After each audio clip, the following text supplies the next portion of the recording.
ကဲအဲ့တော့ကြံရှင်းနေတဲ့ဓပုံတစ်ပုံကိုဆက်ပြီးရိုက်ဖို့အတွက်ကျွန်တော်သိပေါက်မှရမယ်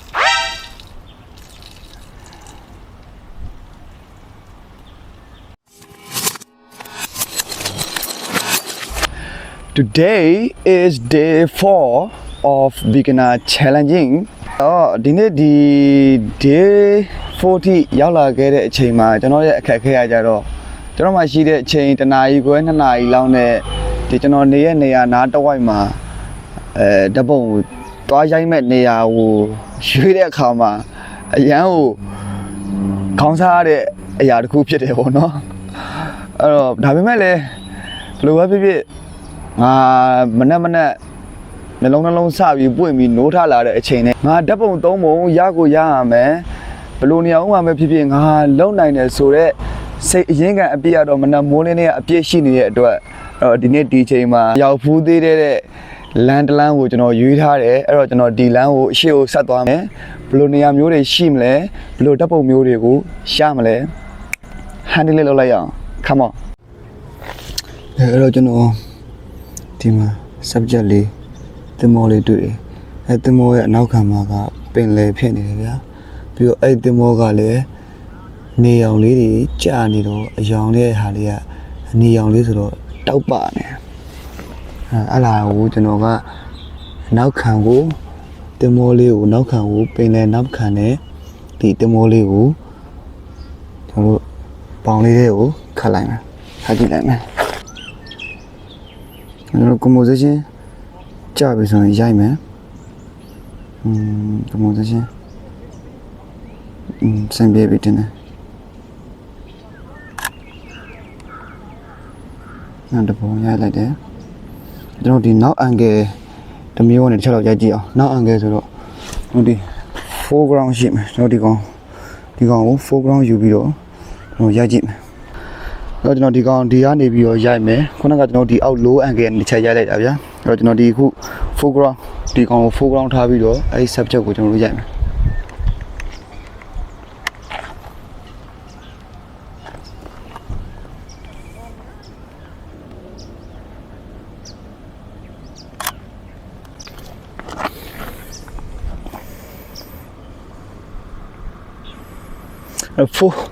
foreground ပါတဲ့ပုံလေးက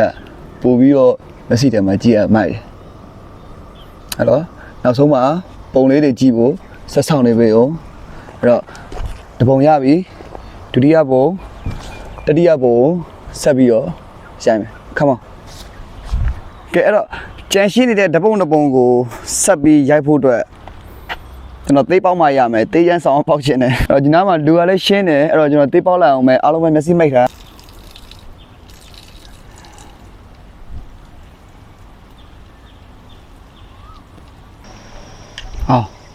ဒီမှာပဲအဲ့တော့ကျွန်တော်မျိုးလုံးနဲ့ဗာမြင်လဲဆိုတော့ကျွန်တော်ဟိုကမျောစင် subject မြင်တယ်မျောစင်ကို subject မြင်ပြီးဒီကနေပြီးတော့ leading line နေမျောစင်ကိုသွားနေဟုတ်ပြီအဲ့တော့ကျွန်တော်ဒီပုံရိုက်မယ်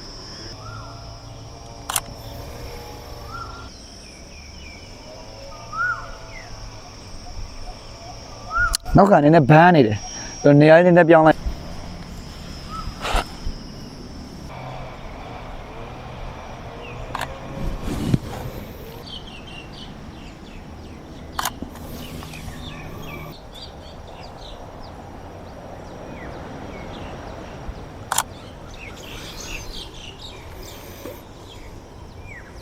ကျွန်တော်ဒီ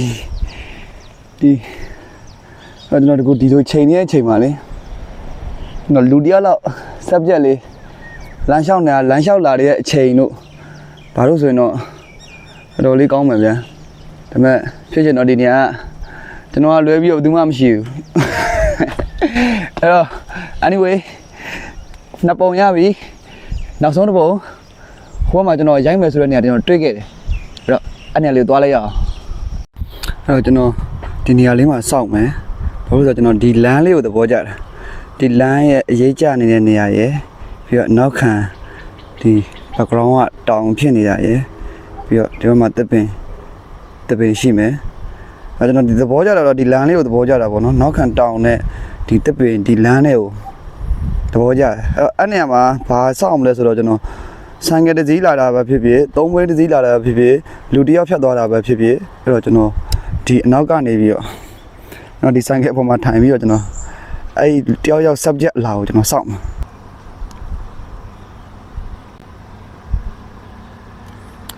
ဆိုင်ကယ်ကလို့တယ်ကျွန်တော်ဆောက်တာနောက်ကျောကနေရိုက်မှာလို့တဲ့ဆိုင်ကယ်တစ်စီးကအရှိကနေဓာတ်ရိုက်လာနေဓာတ်ကြီးသွားရိုက်လို့မရဘူးအဲကျွန်တော်ဒီနောက်ကလာတဲ့တစ်စီးကိုပဲမျက်နှာမပေါ်အောင်သူတို့မျက်နှာမပေါ်အောင်ရိုက်မှာဆိုတော့နောက်ကလာတဲ့တစ်စီးကိုပဲကျွန်တော်ရိုက်မှာဖြစ်တယ်အဲကျွန်တော်အခုက subject လာတဲ့အချိန်ကိုကျွန်တော်လက်ရတစ်ပြက်အမြန်ရိုက်မှာဆိုတော့ကျွန်တော်ရဲ့ဒီနားအလင်းအမောင်အနေထားကိုတခါတည်းစတင်ချိန်ထားဖို့လိုတယ်ဘာလို့လဲဆိုတော့ကျွန်တော်လာတော့မှ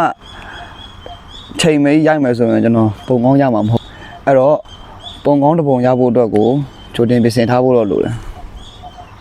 အဲ့တော့ကျွန်တော်တခါတည်းလေဒီ exposure triangle ကိုကျွန်တော်တစ်ပုံရိုက်တဲ့အခါကျွန်တော်ရဲ့နားလဲနိုင်စွမ်းနဲ့ကျွန်တော်ဘယ်လိုမျိုးတွေသုံးပြီးတော့ရိုက်နေလဲဆိုတာကျွန်တော်တစ်ချက်လောက်ပြောပြမယ်ဘာဖြစ်လဲဆိုတော့ကျွန်တော်တွေးပြီးတော့ကျွန်တော်နားလဲထားတဲ့ပုံစံနဲ့ရိုက်နေတဲ့ပုံစံကမှန်ရဲ့လားမှားရလားဆိုတာတကယ်ချင်းတို့လည်းသိသွားမှာဗျာတကယ်လို့ကျွန်တော်မှားနေခဲ့တယ်ဆိုရင်လည်းတကယ်ချင်းတို့တွေကသိရသူတယောက်ယောက်ကကျွန်တော်ကိုဝေဖန်လို့ရတယ်ထောက်ပြပေးလို့ရတယ်ဒါဆိုရင်ကျွန်တော်ရဲ့အမှားကိုကျွန်တော်သိယူနိုင်မယ်ပေါ့နော်အဲ့တော့ကျွန်တော်ဘယ်လိုမျိုးတက်ပုံရတဲ့အခါဒီ exposure triangle ကိုဘယ်လိုမျိုးအသုံးပြုပြီးတော့ဘယ်လိုချိန်ပြီးတော့ဘယ်လိုရိုက်လဲဆိုတာပြပေးမယ်အဲ့တော့ကျွန်တော်ဒီလမ်းမှာက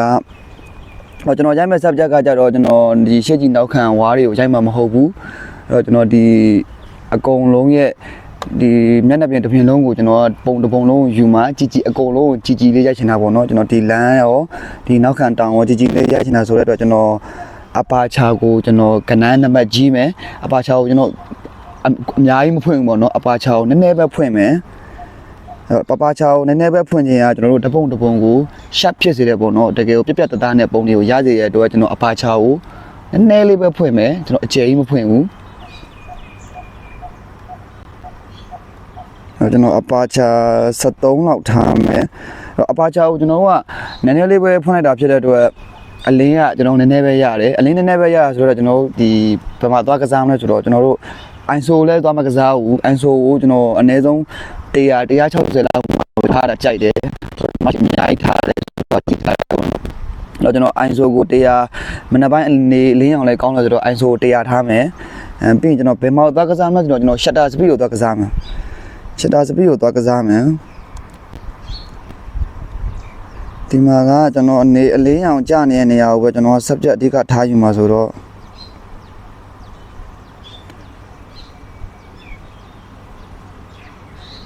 ISO shutter speed ကိုတော့1 by 250လောက်ထားမယ်253လောက်ထားမယ်ဘာလို့လဲဆိုတော့ကျွန်တော်ရိုက်မဲ့ subject ကလေးရတစ်ပြက်လာမှာဆိုတော့ငြိမ်နေမှာမဟုတ်ဘူးလေသွားနေမှာဆိုတော့ကျွန်တော် shutter speed ကိုကျွန်တော်အကြာကြီးဖွင့်ထားလို့မရဘူးတော့နည်းနည်းပဲဖွင့်ထားမယ်ခဏပဲဖွင့်မယ်ပေါ့နော် shutter speed ကိုခဏပဲဖွင့်မယ်တော့ကျွန်တော် shutter ကို1 by 200လောက်ထားလိုက်တယ်1 by 250လောက်ပေါ့250လောက်ထားတဲ့အချိန်မှာမီတာရင်းမူကကျွန်တော်တို့မာတီနဲ့ရိုက်မယ်ကျွန်တော်73နေရဒီလေးမောင်ဆုံးကွက်တိပဲအဲ့ကျွန်တော် histogrammer က shadow တွေများနေတယ်ဆိုပြီးတော့ဒီဘက်တောင်းကတ်နေတယ်ပေါ့နော်ဒါပေမဲ့ကိစ္စမရှိဘူးကျွန်တော်ထားမဲ့ subject ကျွန်တော်ပြမယ်ဆိုတော့ subject နေရာကကျွန်တော်တို့နေအလင်းရောင်ကျနေတယ်နေလင်းရောင်ကျနေဆိုတော့ဒီကကိစ္စသိမရှိဘူးကဲအဲ့တော့ကျွန်တော်တို့ဆက်လက်ပြီးတော့ subject ကိုစောင့်မယ်အချိန်ရလဲနီးကပ်နေပြီအချိန်ရလဲနီးကပ်နေပြီအဲ့တော့ subject လေးလာဖို့အတွက်မျှော်လင့်ပါတယ်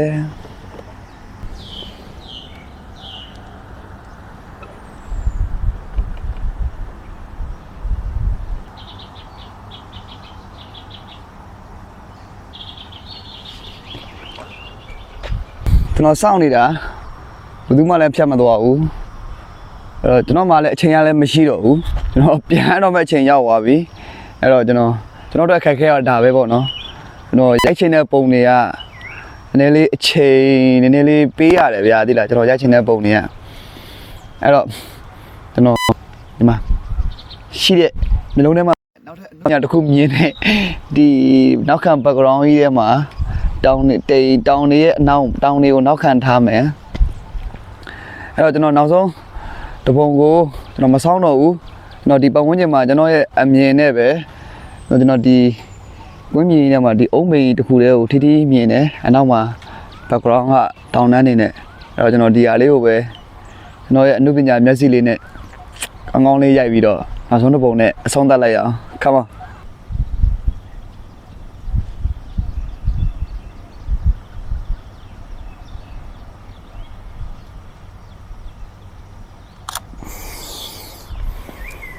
so ဒီနေ့ day 4အတွက်ဓာတ်ပုံသုံးပုံတော့ရရှိသွားပြီဘယ်လိုပဲဖြစ်ဖြစ်ကဲအဲ့တော့ကျွန်တော်ဝေတာလို့သွားဖို့တော့ကိုကျွန်တော်ပြင်ဆင်ရမယ့်အချိန်လေးကနီးကပ်သွားပြီကဲအဲ့တော့ကျွန်တော်ဒီနေ့ဒီ day 4လေးကိုဒီနေရာမှာနေပဲကျွန်တော်အဆုံးသတ်တယ်အဲ့တော့တကယ်ချင်းတို့လည်းကျွန်တော်ရိုက်ခဲ့တဲ့ပုံသုံးပုံကိုတစ်ချက်လောက်နောက်မှာကျွန်တော် slide လေးတွေပြပေးမယ်ဒီဟာလေးနဲ့ကြည့်ပြီးတော့ဆုံးသက်ပေးသွားကြပါဦးနောက်ဆုံးထိကြည့်လာပေးတဲ့တကယ်ချင်းတွေအားလုံးကိုကျေးဇူးအရမ်းတင်တယ် Thanks for watching my video I'll see you in the next video bye